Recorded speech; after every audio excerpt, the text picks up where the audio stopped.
Good evening, all of you.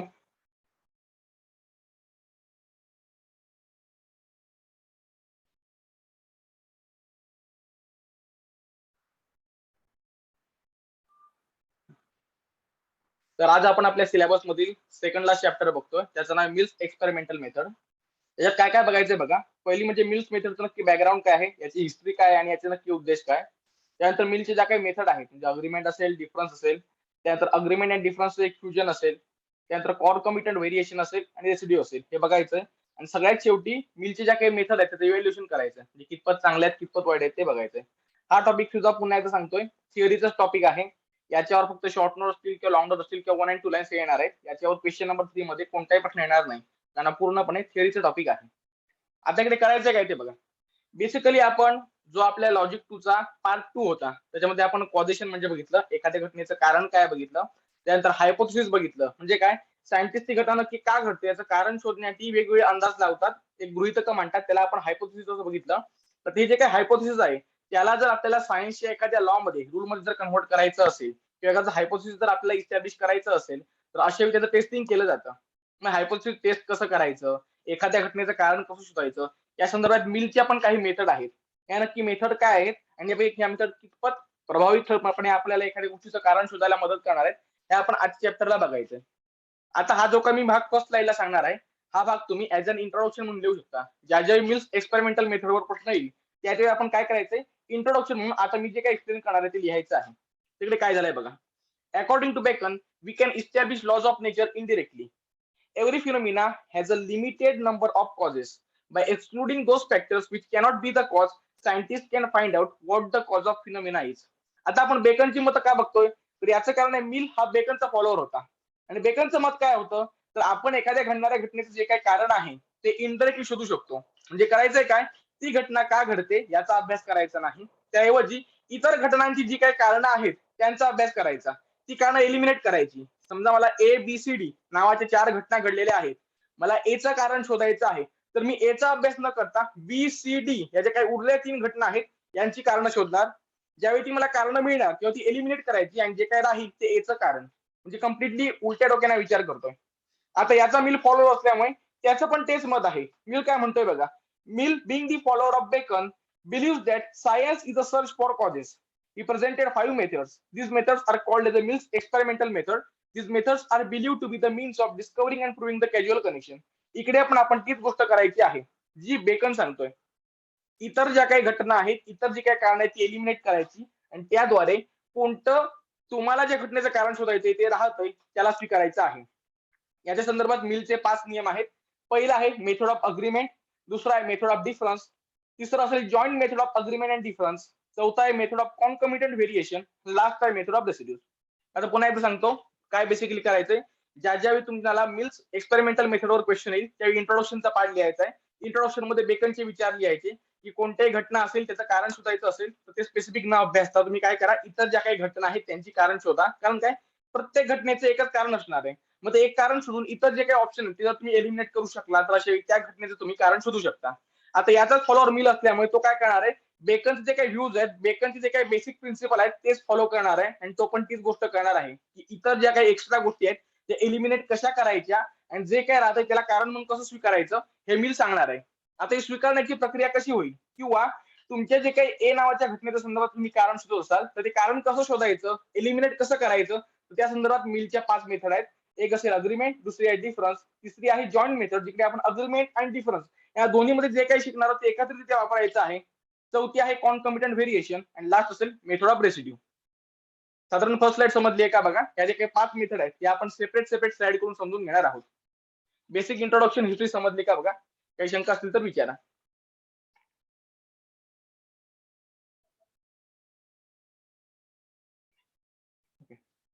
तर आता या ज्या काही मेथड आहेत या काही प्रिन्सिपलवर बेस्ड आहेत. ते प्रिन्सिपल काय ते बघा. पहिला आहे a circumstance in the absence of which phenomena under investigation occurs cannot be its cause. याचा अर्थ काय, ए नावाच्या गोष्टीचं मला कारण शोधायचंय. मी आता वेगवेगळी कारणं शॉर्टलिस्ट केली. मग आपल्याला दिसतंय की समजा पर्टिक्युलर पक्षी सिंधुदुर्गात एका पर्टिक्युलर सीझन मध्ये येतात. मग याचं कारण काय असेल मी शोधायचा प्रयत्न करतोय. ते आंब्याच्या सीझन मध्ये येत आहेत का, काजूच्या सीझन मध्ये येत आहेत का, की वेगळं अजून कारण आहे. मग मी ऑब्झर्व्ह केलं की झाडावर आंबे काही लागलेले नाहीत तरी पण तो पक्षी आलाय, याचा अर्थ काय? त्या सर्कमस्टन्सचा ऍब्सेन्स आहे तरी पण ती घटना घडते. मग जर तो सर्कमस्टन्स किंवा जी काही कारण माझ्या मते आहे ते नसताना पण जर ती घटना घडत असेल तर अशा वेळी लक्षात ठेवायचंय त्या घटनेचं मी अज्युम केलेलं कारण चुकीचं आहे. कारण काय? तो नसताना पण घडतोय. फॉर एक्झाम्पल बघा, पाणी असेल किंवा एखादा पदार्थ असेल, त्याचं टेम्परेचर वाढतं याचं मी कारण शोधायचा प्रयत्न करतोय. मग आता कारण काय येऊ शकेल? एकतर त्याला हीट देणं असेल किंवा त्याचं टेम्परेचर कमी करणं असेल. मी दोन्ही ऑप्शन टेस्ट करायचा प्रयत्न केला. मी त्या पदार्थाला हीट देतोय आणि त्याचं टेम्परेचर वाढतंय. याचाच अर्थ काय? त्यावेळी टेम्परेचर कमी करणारा इन्ग्रेडियंट ऍबसेंट आहे. बरोबर आहे? मग टेम्परेचर कमी करणारा इन्ग्रेडियंट ऍबसेंट असताना पण जर याचं टेम्परेचर वाढतं याचा अर्थ काय? मी अज्युम केलेल्या दोन कारणापैकी एक कारण जे नसताना पण ती घटना घडते त्याचं कारण होऊ शकत नाही. म्हणजेच काय? ए या घटनेच्या संदर्भात एक्स आणि वाय अशा प्रकारची कारण आहेत असं तर मी अज्युम करतोय. आणि समजा एक्स नसताना पण ए नावाची घटना घडते तर अशा वेळी लक्षात ठेवायचं एच एक्स हे कारण असू शकत नाही. कारण काय? त्याच्या ऍब्सेन्स मध्ये ती घटना घडते. पुढे काय म्हटलंय बघा, a circumstance in the presence of which phenomena under investigation does not occur cannot be its cause. पुन्हा एकदा तेच, इकडे होतंय काय? ए नावाची घटना आहे, त्याचं एक्स किंवा वाय नावाचं कारण असेल. आता एक्स घडला पण ए घडत नाहीये, याचा अर्थ काय? एक्स हा एचा कारण नाही. हे अजून चांगल्या प्रकारे एक्सप्लेन करण्यासाठी आपण यापूर्वी काही कंडिशनल प्रपोजिशन बघितली, काही इम्प्लिकेटिव्ह प्रपोजिशन बघितली. If P then Q, if नंतर अँटीसिडेंट यायचा, देन नंतर कॉन्सिक्वेंट यायचा, ते डोक्यात आणा. आपण काय म्हणायचो? एखादी कृती केल्यानंतर हा पर्टिक्युलर इफेक्ट होईल. इकडे काय म्हटलंय बघा, circumstance in the presence of which phenomena in investigation does not occur. समजा मी म्हणतोय पेट्रोल आगीजवळ नेलं की आगीचा भडका उडेल. मग सर्कमस्टन्स कोणता झाला तो? पेट्रोल आगीजवळ नेणं. प्रत्यक्षात मी पेट्रोल आगीजवळ नेतो आणि आग विझली. याचा अर्थ मला एक्सपेक्टेड रिझल्ट झाला का? नाही. मग यावरून आपण काय कन्क्लुजन काढायचंय? पेट्रोल आगीजवळ नेणं हे आगीचा भडका उडण्याचं कारण नव्हतं. तेच इकडे सांगितलेलं आहे. ए नावाच्या घटनेसंदर्भात जर एक्स आणि वाय नावाची दोन कारण मी अज्युम करतोय, एक्स येतोय पण ए काही घडत नाहीये, तर एक्सला याचं कारण म्हणू नका. कारण काय? जो मी कारण म्हणून अज्युम केला होता त्याच्या प्रेझेन्स मध्ये जी गोष्ट मी इन्व्हेस्टिगेट करतोय ती घडत नाहीये. दोन प्रिन्सिपल पहिले समजले का बघा. पहिलं प्रिन्सिपल म्हणतंय काय? ए नावाच्या घटनेचं एक्स किंवा वाय नावाचं कारण असेल, एक्स आलाच नाही तरी पण ए घडतोय, एक्सला एलिमिनेट करा. कारण काय? त्याच्या येण्या जाण्याने काही फरक पडत नाही. दुसरा रूल काय म्हणतोय? ए नावाच्या घटनेचं समजा एक्स आणि वाय कारण आहे, एक्स येतोय पण ए नावाची घटना घडत नाही. अशा वेळी पण लक्षात घ्या एक्स हा इररिलेव्हंट आहे. कारण काय? त्याचा ऍब्सेन्स असू दे त्याचा प्रेझेन्स असू दे, ए नावाची घटना घडतच नाही. त्यामुळे त्याला कधीही कारणामध्ये किंवा त्या घटनेच्या कॉजिशन मध्ये कन्सिडर करू नका. पुढे काय म्हटलंय बघा, the cause and the effect vary together, the variation are proportional. याचा अर्थ काय? त्या घटनेचं कारण आणि त्याचा परिणाम हे समप्रमाणामध्ये बदल होणारे आहेत. ज्या ज्या प्रमाणात कारण वाढेल त्या त्या प्रमाणात परिणाम पण वाढणार आहे. याचं एक्झाम्पल आपण भरती ओहोटीचं घेऊ शकतो. चंद्राच्या गुरुत्वाकर्षणामुळे चंद्राच्या पृथ्वीच्या जवळून जाण्यामुळे भरती ओहोटी येते. मग चंद्राचं गुरुत्वाकर्षणाची ताकद जेवढी जास्त असेल तेवढी जास्त प्रमाणात भरती येणार आहे. चंद्राच्या गुरुत्वाकर्षणाची ताकद जेवढी कमी प्रमाणात असेल तेवढी भरती कमी प्रमाणात येणार आहे. म्हणजेच काय? कॉज आणि इफेक्ट हे प्रपोर्शनल आहेत. जेवढ्या प्रमाणात कारण वाढतंय तेवढ्या प्रमाणात इफेक्ट वाढते. तर विचार करा, आगीमुळे हीट प्रोड्यूस होते. मग जेवढ्या जास्त प्रमाणात आग असणार आहे, जेवढ्या जास्त प्रमाणात आपण एखाद्या गोष्टीला हिटिंग देऊ तेवढ्या प्रमाणात टेम्परेचर वाढतंय. मग अशाच प्रकारे ज्या ज्या कॉज आणि इफेक्टचं तुम्हाला रिलेशन समजून घ्यायचं असेल, एक गोष्ट लक्षात ठेवायची, जेवढ्या प्रमाणात कॉज वाढणार आहे तेवढ्या प्रमाणात इफेक्टवर सुद्धा त्याच प्रोपोर्शन मध्ये परिणाम होणं आवश्यक आहे. होत असेल तर तो याचं कारण असेल. जर कॉज कमी जास्त करून इफेक्टवर काहीच परिणाम होत नाही तर त्याला आपण प्रोपोर्शनल मानायचं नाही आणि त्याला त्या गोष्टीचं कारण मानायचं नाही. पुढे, whatever is known to be the cause of some other phenomena cannot be the cause. आता याचा अर्थ काय? याचा अर्थ साधा सोपा आहे. मिल काय म्हणतोय? ए नावाच्या घटनेसंदर्भात जर वाय नावाचं कारण आहे हे जर एकदा फिक्स झालं तर यानंतर वायला इतर कोणत्याही घटनेचं कारण म्हणून वापरू नका. कारण एका फिनॉमिनाच्या संदर्भात एकच कारण असू शकतं असं मिलचं मत आहे. त्यामुळे जर वाय स्पेसिफिकली लक्ष देतोय की वायचा परिणाम एवर होतोय ना, मग वाय आणि एचा एक पेअर तयार करा, त्यांना बाजूला ठेवा. यानंतर वायचा वापर इतर कोणत्याही घटनेचं कॉझेशन शोधण्यासाठी करू नका. चारही पॉईंट समजलेत का बघा? काही शंका असतील तर विचारा. एखादा स्पेसिफिक रूल समजणार असेल तर त्याचा नंबर मेसेज मध्ये सांगा, मी तो एक्सप्लेन करेन.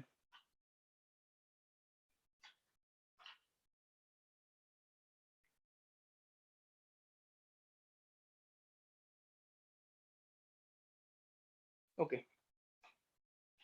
आता पहिली मेथड आहे method of agreement. If two or more instances of phenomena under investigation have only one circumstance in common, the circumstance in which alone all the instances agree is the cause of the given phenomena. याचा अर्थ काय? तुम्ही काय करताय? XYZ नावाची घटना आणि ABC नावाची कारण यांचा अभ्यास करताय. त्याचप्रमाणे एक्सपीओ नावाची घटना आणि एडीई नावाची कारण याचा अभ्यास करताय. अशा वेळी जे काही दोघांमध्ये कॉमन दिसतंय म्हणजे बघा XYZ आणि एक्सपीओ मध्ये एक्स नावाची घटना घडलेली आहे, अशी जर कॉमन घटना मिळते तर आपण काय करायचंय, ही जी काय कारण आहेत त्या पण त्यामध्ये पण काय कॉमन आहे ते बघायचंय. पहिल्या ठिकाणी कारण मिळते एबीसी, दुसऱ्या ठिकाणी कारण मिळते एडीई. यामध्ये कॉमन काय ए आहे, याचाच अर्थ काय, ए हे एक्स चे कारण आहे.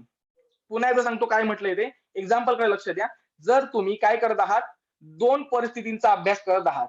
एबीसी नावाचं कारण घडल्यानंतर XYZ नावाचा परिणाम घडतोय, एडी नावाचं कारण घडल्यानंतर एक्सपीओ नावाचा जर परिणाम घडतोय तर आपण काय करायचंय, परिणामात कॉमन काय ते शोधा.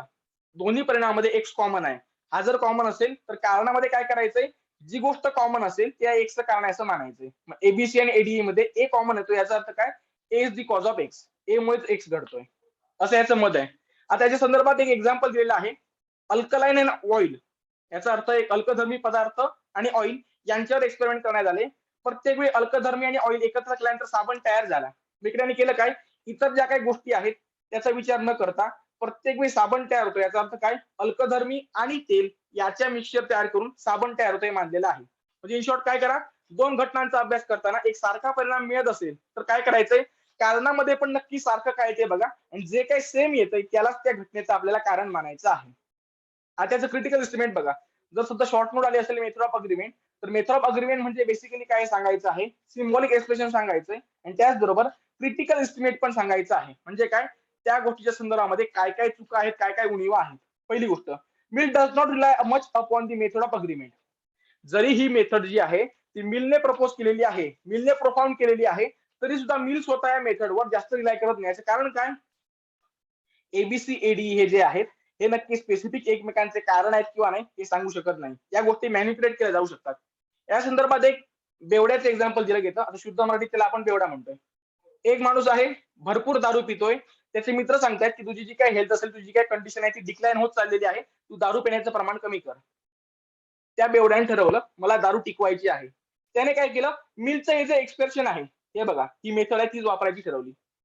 एक दिवशी त्याने केलं काय, रम आणि सोडा एकत्र करून पिला.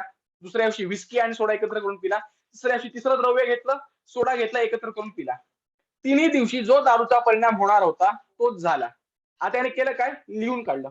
एक दिवशी रम सोडा, दुसऱ्या दिवशी विस्की सोडा, तिसऱ्या दिवशी अजून काही. आता कॉमन काय येणार आहे, सोडा. याचा अर्थ काय, हा जो काही सोडा नावाचा सबस्टन्स आहे, सोडा नावाचं लिक्विड आहे, जे मी मिक्स करतोय ते मी प्यायचं नाही. कारण काय, सोड्यामुळे माझी हेल्थ डिक्लाइन होते. इकडे काय झालं, मिलच्या मेथडच्या रिक्वायरमेंट सॅटिस्फाय केल्या का, हो. कारण ते प्रत्येक ठिकाणी परिणाम आणि कारण, परिणाम आणि कारण अशा पेअर तयार केल्या. कॉमन इफेक्ट पण पॉइंट आउट केला. दारू पिल्यामुळे जो शरीरावर दुष्परिणाम होणार आहे तो त्याने पॉइंट आउट केला. आणि कारण करताना त्याने मॅनिप्युलेशन कसं केलं, प्रत्येक वेळी तो वेगवेगळ्या प्रकारच्या दारूमध्ये सोडा मिक्स करून पित होता. प्रत्येक वेळी कॉमन जे काही कारण आहे ते सोडा येत होतं.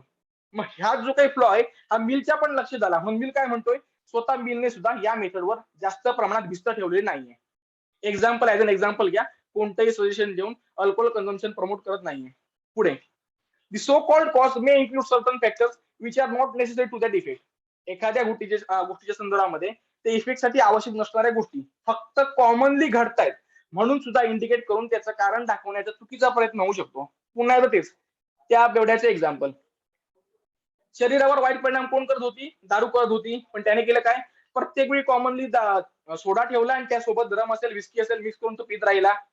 झालं काय, सोडा जो आहे हा तिचे हेल्थ डिक्लाइन होण्याचं कारण दिसून आलं. बरोबर आहे, प्रत्यक्षात ते आहे का, नाही.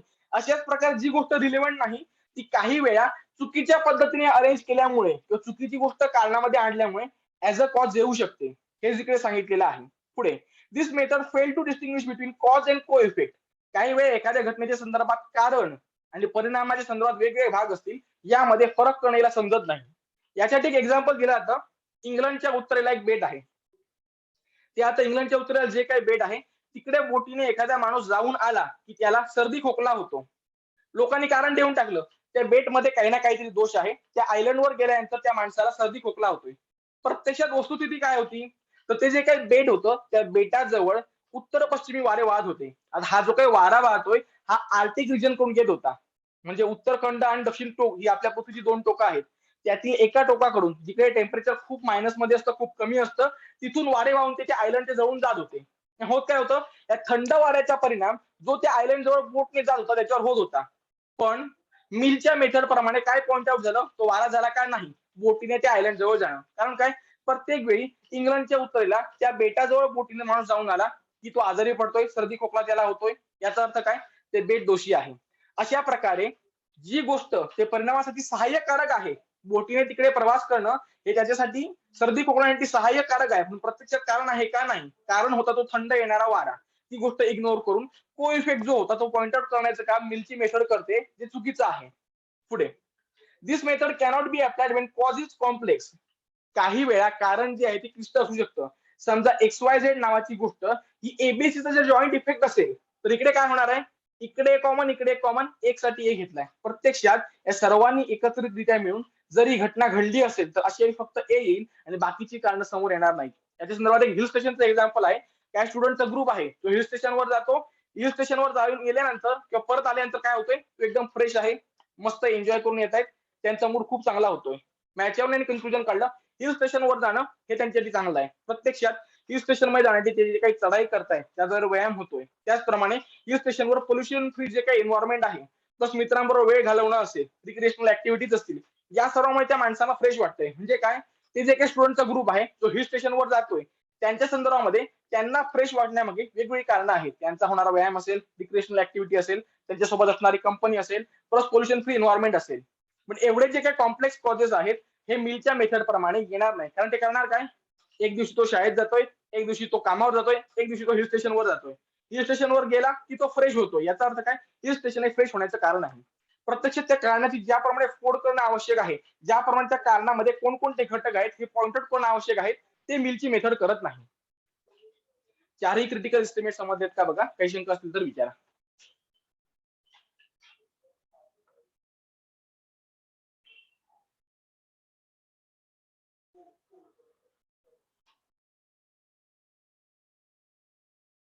ओके, पुढे जातोय. Method of difference.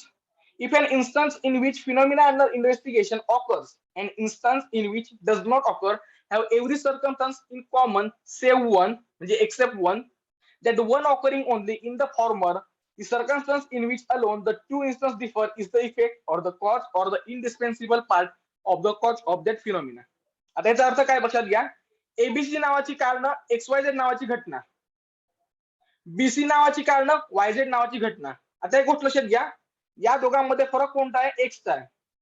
पहिल्या एक्झाम्पल मध्ये एक्स घडतोय, दुसऱ्या एक्झाम्पल मध्ये एक्स घडत नाही. याचा अर्थ काय, कारणामध्ये अशी कोणती ना कोणती गोष्ट आहे जी एक्स साठी कारणीभूत होती, जी घडली नाही, म्हणून दुसऱ्या उदाहरणात एक्स घडला नाही. मग या दोघांमध्ये ज्या गोष्टीचा फरक आहे त्याला आपण एक्सचं कारण मानायचं आहे. म्हणजे बघा, मी पहिल्यांदा XYZ नावाचा इफेक्टचा अभ्यास केला, दुसऱ्यांदा मी YZ नावाचा इफेक्टचा अभ्यास केला. माझी एक गोष्ट लक्षात आली, पहिल्यांदा एक्स नावाचा इफेक्ट पण घडतोय, दुसऱ्यांदा घडत नाही. याचा अर्थ काय, जी काही कारण आहे त्याच्यात एखादा घटक आहे तो दुसऱ्यांदा मी घेतला नाही. म्हणून बघा, ए असताना एक्स घडलाय, ए नसताना वाय घडलाय, ए नसताना एक्स इकडे घडला नाही. याचा अर्थ काय, पहिल्या जी काही दोन उदाहरणं आहेत त्याच्यामध्ये फरक कोणत्या गोष्टीचा आहे, ए नसण्याचा आणि त्यामुळे एक्स नसण्याचा. त्यामुळे या दोघांमध्ये जो काही फरक आहे ती एकमेकाची कारण आहेत. त्यामुळे ए जे असेल ते एक्सचं कारण आहे, त्याला म्हणायचंय मेथड ऑफ डिफरन्स. आता याच्यासाठी आपण वेटिंग स्केलचं एक्झाम्पल घेऊ शकतो. वजन काटा, वजन काटा जो आहे त्याच्यावर वस्तू ठेवली की काय होतं, त्याची जी काही सुई असते वजन इंडिकेट करणारी, ती पुढे जायला सुरुवात जाते. वजन उचललं की सुई परत जागेवर येते. याचा अर्थ काय, वजन काठीची सुई फिरण्यामागे कारण काय आहे, त्याच्यावर ठेवण्यात आलेलं वजन. हीच गोष्ट मेथड ऑफ डिफरन्स सांगतोय. दोन घटना कम्पेअर करा, ज्या ज्यावेळी एखादा इफेक्ट गायब होतोय त्याच्यावेळी कोणतं कारण गायब होतंय हे बघा. जसं इकडे ए गायब झाला म्हणून एक्स गायब झालाय. मग जे कारण तो इफेक्ट गायब झाल्यानंतर गायब झालंय त्याला काय म्हणायचंय, एकमेकांशी रिलेटेड गोष्टी म्हणायच्या आहेत, म्हणून ए ला इकडे एक्सचा कॉज मानलेला आहे. आता इकडे काय होतंय बघा, the requirement of this method are extremely difficult to satisfy. Practically विचार करता सायंटिस्टना कधीही एक्स नावाच्या घटनेचं फक्त एच कारण आहे असं मानणं मान्य नाही. ते मानतात की एक्स नावाची घटना घडण्यामागे असंख्य कारण असू शकतात, म्हणजे प्लुरॅलिटी ऑफ कॉज. एखाद्या घटनेमागे असंख्य कारण, फक्त ए गेला म्हणजे एक्स गेला असेल ही गोष्ट सायंटिस्ट स्वीकारत नाही. दुसरी गोष्ट, अशा प्रकारे एक जणांची नक्की कोणतं कारण आहे हे तुम्ही फिगर आउट कसं केलं हे काही मी सांगत नाहीये, बरोबर आहे. इकडे पॉसिबल एबीसी ऐवजी बी काढून असेल, सी काढून असेल, ए काढून असेल, वेगवेगळे कॉम्बिनेशन होऊ शकतात. तू specific BC followed by Y Z इकडे कसा पोहोचलास हे तू सांगत नाहीस. म्हणजेच काय, इन प्रॅक्टिकल ज्यावेळी आपण एखाद्या गोष्टी संदर्भात एक्सपेरिमेंट करत असू अशा वेळी अशा प्रकारे लिमिटेड नंबर ऑफ इफेक्ट आणि limited number of causes point out करणं शक्य नाही. त्यामुळे दोघांतील डिफरन्स काढायचा आणि त्यामुळे एक्स नावाची घटना ए मुळे घडते हे पॉइंट आउट करणं प्रॅक्टिकल शक्य नाही असं यांचं मत आहे. पुढे गोष्ट आहे, this method is not useful for investigation in social science. म्हणजे माणसावर, आता मेडिकल एक्झाम हे म्हणत नाहीये, मेडिकल एक्सपेरिमेंट म्हणत नाही. सोशल सायन्स म्हणजे काय, माणसांच्या बिहेवियर संदर्भात जे काही एक्सपेरिमेंट करण्यात येतात त्याला आपण सोशल एक्सपेरिमेंट मानतोय. आता या ठिकाणी काय होतंय बघा, एक तुम्हाला सोशल एक्सपेरिमेंट सांगतोय. एक्झाम ऑनलाईन घ्यायची की ऑफलाईन घ्यायची तुमच्या जिव्हाळ्याचा प्रश्न आहे. सायंटिस्टनी ठरवलंय. सोशल सायन्सचा एक एक्झाम्पल करूया. एक 5 स्टुडंटचा ग्रुप ज्यांना आपण ऑनलाईन शिकवतोय, एक 5 स्टुडंटचा दुसरा ग्रुप ज्यांना आपण ऑफलाईन शिकवतोय. दोन्ही मुलांना माहिती आहे ऑनलाईन जर सरस ठरलं तर ऑनलाईन एक्झाम होणार. आणि आता सांगितलं दोघांनी अभ्यास करा आणि टेस्ट द्या. काय होणार आहे, प्रत्येक ग्रुपमधील मुलांना माहिती आहे की एक्झाम ऑनलाईन झाली पाहिजे. ऑफलाईन वाले थोडे कमी प्रयत्न करतील जाणीवपूर्वकरित्या, ऑनलाईन वाले थोडे जास्त प्रयत्न करतील. कारण काय, या एक्सपेरिमेंट मधून जो काही रिझल्ट येईल त्याच्यावर एक्झाम ऑनलाईन किंवा ऑफलाईन होणे ठरणार आहे. म्हणजेच काय, माणसाच्या संदर्भामध्ये अशा प्रकारे स्ट्रिक्टली एक्स गेला की ए गेला ही गोष्ट होत नाही. कारण काय, माणसं त्याचा रिझल्ट सुद्धा मॅनिप्युलेट करू शकतात. त्यामुळे ही मेथड, जी मेथड ऑफ डिफरन्स आहे, ती आपण माणसाच्या संदर्भात जी काही सोशल एक्सपेरिमेंट करतो तिकडे वापरू शकत नाही. पुढे, in this method cause may not be sufficiently analyse. म्हणजे काय, एखाद्या घटनेमागे नक्की स्पेसिफिक कारण का आहे आणि तेच कारण का आहे हे शोधता येऊ शकत नाही. एक डार्कनेस एक्झाम्पल देण्यात येतं. एक लहान बाळ आहे, लाईट चालू आहे, उजेड आहे, दिवसा उजेड इथे मस्त फ्रेश असतं, मात्र अंधार झाला की ते घाबरतं. मिलची मेथड काय म्हणणार आहे, दोघात फरक कोणत्या गोष्टीचा आहे, लाईट असण्याचा आणि नसण्याचा. म्हणजे काय, लाईट हे त्या मुलाचं कम्फर्ट झोन आहे, डार्कनेस हे त्या मुलाचं कम्फर्ट झोन नाही, तो तिकडे डिस्कम्फर्टेबल होतोय का अनकम्फर्टेबल होतोय. पण इकडे मुळात तो अंधाराला का घाबरतोय हे सांगायचं काम मिलने केलंय का, नाही. प्रॅक्टिकली कारण काय असणार आहे, लहान मुलं आपल्यासोबत असताना काही वेळा आपल्याला वाटतं मागून मागून कुठे फिरणार, मग त्याला आपण सांगतो तिकडे जाऊ नको, तिकडे ए नावाचा गोष्ट आहे, तिकडे जाऊ नको, तिकडे भूत आहे, तिकडे राक्षस आहे, तिकडे अजून कोणतरी आहे. मग होतंय काय, त्या मुलाच्या संदर्भात एखाद्या गोष्टी संदर्भात तिकडे जाऊ नये म्हणून त्या मुलाला आपण डिस्करेज करण्याची वेगळ्या गोष्टी सांगतो. काळोखात ते मूल त्या गोष्टी इमॅजिन करतंय आणि म्हणून त्याला अंधाराची भीती वाटते. पण मिलची मेथड एवढी गोष्ट एवढ्या प्रमाणात कारण एक्सप्लेन करू शकेल का, नाही. ते काय सांगणार आहे, उजेड आहे ना ते बाळ कम्फर्टेबल आहे, उजेड गेला ना ते बाळ अनकम्फर्टेबल आहे. म्हणजे काय, काळोखाची त्या मुलाला फक्त भीती वाटते, पण का वाटते हे सांगू शकत नाही. म्हणजेच काय, एखाद्या गोष्टी संदर्भात ऍब्सेन्स आणि प्रेझेन्सद्वारे कॉज काय तुम्ही पॉइंट आउट मे बी करू शकाल, पण तो नक्की त्या गोष्टीचं कारण काय आहे आणि त्याच्यानंतरच ती घटना का घडते हे पुरेशा प्रमाणामध्ये एक्सप्लेन करायचं काम मेथड ऑफ डिफरन्स करू शकत नाही. पुढे, this method fails to distinguish between cause and condition. काही वेळा एखाद्या घटना घडण्यासाठी स्पेसिफिक एक कंडिशन असेल, एक अट असेल आणि त्यानंतर घडणारं कारण असेल. नक्की अट काय आणि कारण काय याच्यामध्ये फरक करणं, नक्की तफावत काय शोधणं या मेथडला जमत नाही. याच्यासाठी माचीसचं एक्झाम्पल देण्यात येतं. माचीसची काडी काढली आणि त्या माचीसची जी काही साईड असते त्याला घासली की पेटते. मग या ठिकाणी ती काडी त्याच्यावर जे घासणं आहे ही प्री कंडिशन आहे. ते घासल्यानंतर काय होतंय, एक एनर्जी तयार होते, एक हीट तयार होते आणि ज्यामुळे ती काडी पेटते. पण मिलची मेथड काय करेल, काडी मी हातात पकडून आहे पेटत नाही, काडी मी घासली की काडी पेटली. याचा अर्थ काय, घासण्याला त्या गोष्टीचं कारण म्हणून मोकळा होईल. प्रत्यक्षामध्ये ती जी काही माचीसची काडी आहे त्या सरफेसवर रब केल्यानंतर जी काही हीट जनरेट झालेली आहे त्या हीटमुळे ती काडी पेटते. त्याला कधी मिल पॉइंट आउट करू शकणार नाही. म्हणून ही मेथड सुद्धा चुकीची आहे असं सायंटिस्टचं मत आहे.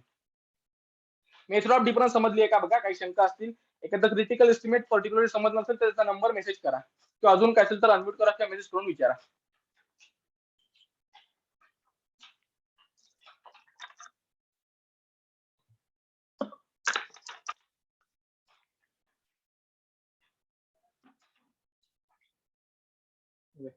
पुढे आहे the joint method of agreement and difference. आता इकडे काय करायचंय, जे आपण अग्रीमेंट मध्ये शिकलोय दोन घटकात कॉमन काय आहे, जे आपण डिफरन्स मध्ये शिकलोय दोघांमध्ये नक्की फरक कशाचा आहे, या दोघांचे फ्युजन म्हणजे joint method of agreement and difference. इकडे काय म्हटलंय बघा, if two or more instance in which phenomena occurs have only one circumstance in common. म्हणजे काय, जे आपण अग्रीमेंट मध्ये बघितलं ते दोन घटना आणि त्यांच्या कारणांचा जो काही पेअर आहे त्याच्यामध्ये एक परिणाम आणि एक कारण तुम्हाला कॉमन दिसतंय.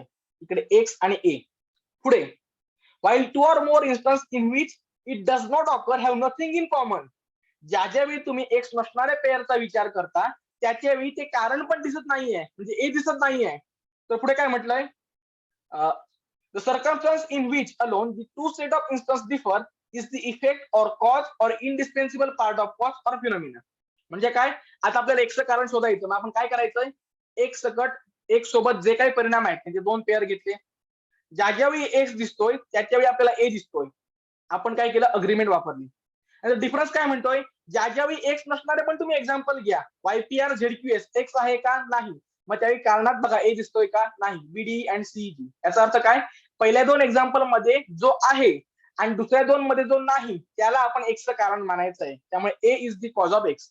इकडे आपण काय करायचंय, दोन पॉझिटिव्ह गोष्टी ज्या ठिकाणी एक्स घडतोय त्या घ्यायच्या आहेत आणि दोन निगेटिव्ह गोष्टी ज्या ठिकाणी एक्स घडत नाही त्या पण घ्यायच्या आहेत आणि बघायचं आहे पहिल्या दोघांमध्ये कॉमन काय आहे आणि दुसऱ्या दोघांमध्ये कॉमन काय नाहीये. इकडे एक्स कॉमन मिळणार आहे आणि इकडे एक्स मिळणार नाही, म्हणून आपण काय करायचंय, A is the cause of X, एक्सचं कारण ए आहे असं मानायचं आहे. आता त्याचं क्रिटिसिझम काय ते बघा. Mill's statement of the method shows that instance in two sets should differ as much as possible, but if Mill is strictly followed, the method would be practically become useless. आता मला त्याचं example बघूया. मला आता कोविडवर एक vaccine तयार केलेली आहे, ती व्हॅक्सिन इफेक्टिव्ह आहे की नाही मला शोधायचं आहे. मग मी काय करणार आहे, पॉझिटिव्हच्या संदर्भामध्ये, कोविड पॉझिटिव्ह नाही आहे, पॉझिटिव्ह आणि निगेटिव्ह इन्स्टन्स म्हणतोय, या संदर्भामध्ये दोन माणसांचे ग्रुप घेतले. एका ग्रुपला मी तयार केलेली व्हॅक्सिन दिली, दुसऱ्या ग्रुपला व्हॅक्सिन दिली नाही. दोघांच्या शरीरामध्ये कोविडच्या विषाणूचा प्रादुर्भाव किंवा त्यांना कोविड संक्रमित केलं. आज दोघांचे रिझल्ट काय बघितले, तर ग्रुप 1 मधील जी काय माणसं होती ज्यांना मी व्हॅक्सिन दिली होती ती जिवंत राहिली. ग्रुप बी ज्यांना मी व्हॅक्सिन दिलं नव्हतं ते कोविड आला आणि मेले. आता झालंय काय, व्हॅक्सिन असल्यामुळे पहिला ग्रुप सर्व्हाइव्ह झालाय, व्हॅक्सिन नसल्यामुळे दुसऱ्या ग्रुप मधील माणसांची डेथ झाली. याचा अर्थ काय, व्हॅक्सिन जे आहे ते कोविडच्या अगेन्स्ट प्रभावकारी आहे. याला म्हणायचं joint method of agreement and difference. पण आता क्रिटिकल एस्टिमेट काय म्हणतोय बघा, new statement of this method shows that the instance in the two set should differ as much as possible. Maximum difference तयार करा, पण काही वेळा इकडे सुद्धा मॅनिप्युलेशन पॉसिबल आहे. मी बघा, मला आता एक लस विकायची आहे, मला माहिती आहे ती जी काही लस आहे ती तेवढीशी काही प्रभावशाली नाही, परिणामकारक नाही, कोविडवर त्याचा काही परिणाम होणार नाही. आता मी काय करणार बघा, चांगली गुटगुटीत हेल्दी माणसांचा मी एक ग्रुप तयार केला, 5 माणसं घेतली, ग्रुप ए तयार झाला. ग्रुप बी मध्ये मी अशी माणसं घेतोय जी कोणत्याही क्षणी सर्वांचा निरोप घेऊ शकतात, म्हणजे काय कोणत्या क्षणी ते मरू शकतात, अशा प्रकारची माणसं घेतलेली आहेत. आता मी एका ग्रुपला व्हॅक्सिन दिली जी ऑलरेडी हेल्दी आहेत, वर्कआउट करतायत, प्रॉपर फिट कंडिशन मध्ये आहेत, आणि दुसऱ्या ग्रुपमध्ये अशी माणसं आहेत जी कधी मरू शकतात. आणि आता कम्पेअर केलं काय होणार आहे, कोविड येणार आहे, ग्रुप ए मधील माणसं सर्व्हाइव्ह करणार आहेत, कारण काय ती ऑलरेडी हेल्दी आहेत, त्यांना काही फरक पडत नाही माझ्या लसीचा. आणि दुसरीकडे ग्रेटेस्ट डिफरन्स मी अशी माणसं घेतली जी मरणारच आहेत, कोविड आला ती माणसं गेली आणि मी प्रूव्ह केलं माझी लस बेस्ट आहे. प्रत्यक्षात आहे का, नाही. याचाच अर्थ काय, जरी मी सांगतोय की ग्रेटेस्ट डिफरन्स बघा, जास्तीत जास्त फरक वाले उदाहरण बघा, प्रॅक्टिकली या गोष्टी मॅनिप्युलेशन साठी वापरता येतील. म्हणून काय करा, दोन्ही घटना सिमिलर बघा, एक छोटासा फरक असू दे, तो असू दे तुमच्या एक्सपेरिमेंट आणि रिझल्टचा. जसं मी तुम्हाला सांगितलं व्हॅक्सिनच्या संदर्भात जे माझं पहिलं एक्झाम्पल होतं, त्या माणसाने काय केलं, 2 ग्रुप घेतले, सिमिलर हेल्थ कंडिशनची माणसं घेतली, एकाला व्हॅक्सिन दिलं दुसऱ्याला दिलं नाही, दोघांनाही कोविडचा प्रादुर्भाव झाला, पहिला सर्व्हाइव्ह झाला दुसरा झाला नाही. याचा अर्थ काय, व्हॅक्सिन इफेक्टिव्ह आहे. अशा प्रकारे सिमिलर कंडिशन घ्या, फक्त डिफरन्स हा तुमच्या एक्सपेरिमेंटचा असू दे. तसं घेतलं तर joint method of agreement and difference ही बरोबर असणार आहे. पण जर तुम्ही ग्रेटेस्ट डिग्री ऑफ डिफरन्स घेतला असेल तर अशा वेळी रिझल्ट हे नेहमी तुमच्या बाजूने पॉझिटिव्ह येणार आहेत आणि जे फेअर असणार नाही. ही मेथड समजली आहे का बघा, काही शंका असतील तर अनम्यूट करा किंवा मेसेज करून विचारा.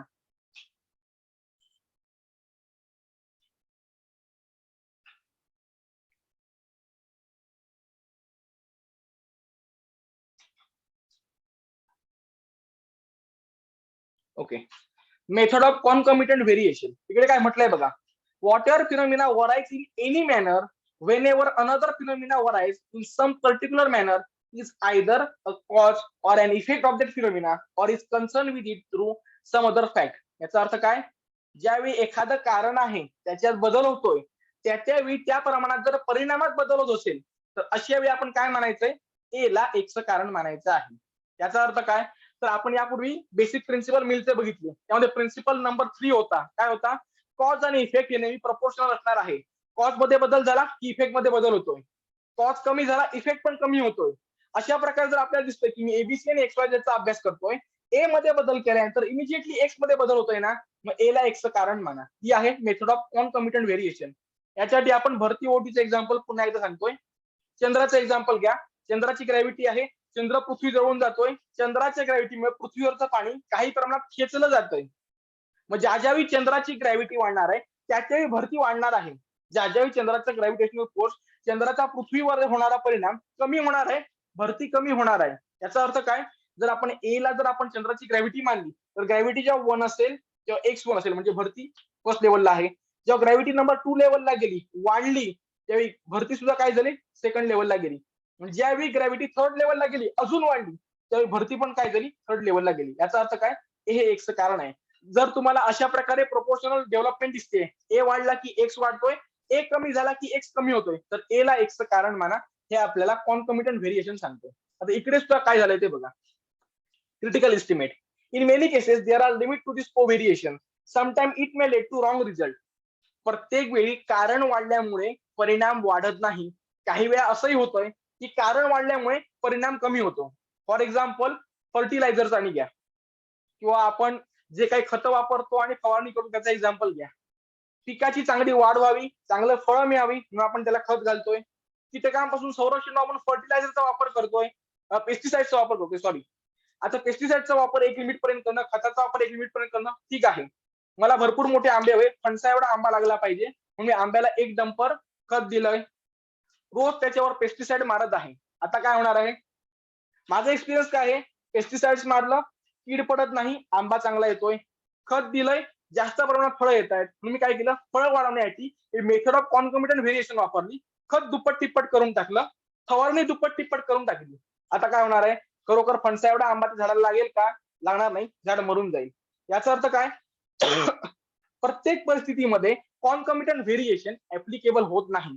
काही ठिकाणी होईल, काही ठिकाणी होणार नाही. म्हणून आपण करायचंय काय, कॉज आणि इफेक्ट मध्ये काही लहान सहान प्रमाणामध्ये कमी जास्त प्रमाणात करून परिणामामध्ये बदल होतोय काय बघायचं आहे. प्रत्येक ठिकाणी कॉज काढून टाकल्यानंतर जर परिणाम पण जर एलिमिनेट होत असेल तर अशा वेळी त्याला त्याचं कॉज मानू शकतो, किंवा आपण एक्स ला एचं कारण मानू शकतो, अदरवाईज मानायचं नाही. पुन्हा एकदा सांगतो, क्रिटिकल एस्टिमेट मध्ये एवढंच घ्यायचं आहे, प्रत्येक वेळी जे काही कोव्हेरिएशन सांगितले आहे ते येतील असं नाही. काही ठिकाणी इफेक्ट वाढवून तुमचा जो काही कॉज आहे तो नाहीसा सुद्धा होऊ शकेल. फॉर एक्झाम्पल आपण फर्टिलायझर आणि पेस्टिसाइडचं घ्यायचं आहे, ही जे काही मी एक्झाम्पल सांगतोय त्याप्रमाणे तुम्ही स्वतःची इलिस्ट्रेशन डेव्हलप करा आणि ती इकडे क्रिटिकल एस्टिमेट मध्ये लिहत जा, म्हणजे एक्स्ट्रा मार्क्स मिळतील. ही मेथड समजली का बघा, मेथड ऑफ कॉन्कॉमिटंट व्हेरिएशन. काही शंका असतील तर अनम्यूट करा किंवा मेसेज करून विचारा.